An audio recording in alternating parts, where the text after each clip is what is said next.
বগুড়ার দুপচাঁচিয়ায় সৌদি প্রবাসীর বাবা ও স্ত্রীকে হাত, পা ও মুখ বেঁধে শ্বাসরোধ করে হত্যা করা হয়েছে।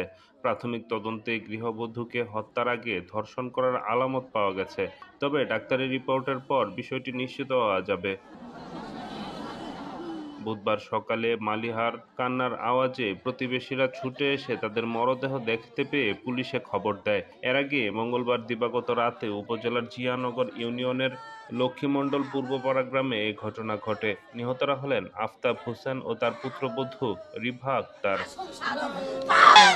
স্থানীয়রা জানান, সৌদি প্রবাসী শাহজাহান আলী বৃদ্ধ বাবা, স্ত্রী ও মেয়ে মালিহা বাড়িতে থাকতেন। রাতে খাওয়ার পর রিফা মেয়েকে নিয়ে ঘরে এবং আফতাব অন্য একটি ঘরে ঘুমাচ্ছিলেন।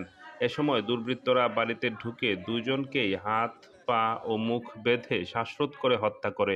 তবে তারা শিশু মালিহাকে স্পর্শ করেনি। দুর্বৃত্তরা ঘরের জিনিসপত্র তছনছ করলেও কোনো কিছু নেয়নি।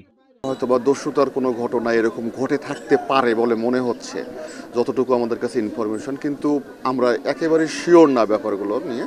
এখানে অন্য কোনো শত্রুতা আছে কিনা বা ঘটনার ভিতরে কোনো ঘটনা আছে কিনা, এগুলো তদন্ত করে ভালোভাবে বলে জেনে শুনে তারপর আমরা কমেন্টস করতে পারবো। আমরা তো এসে এখানে দুজনের ডেড বডি পেয়েছি, একজন হাজী সাহেব এবং তার হচ্ছে সন্তানের স্ত্রী, এই দুজন। আরও একটা ওই পরিবারের সদস্য আছে, 8 বছরের বাচ্চা আছে।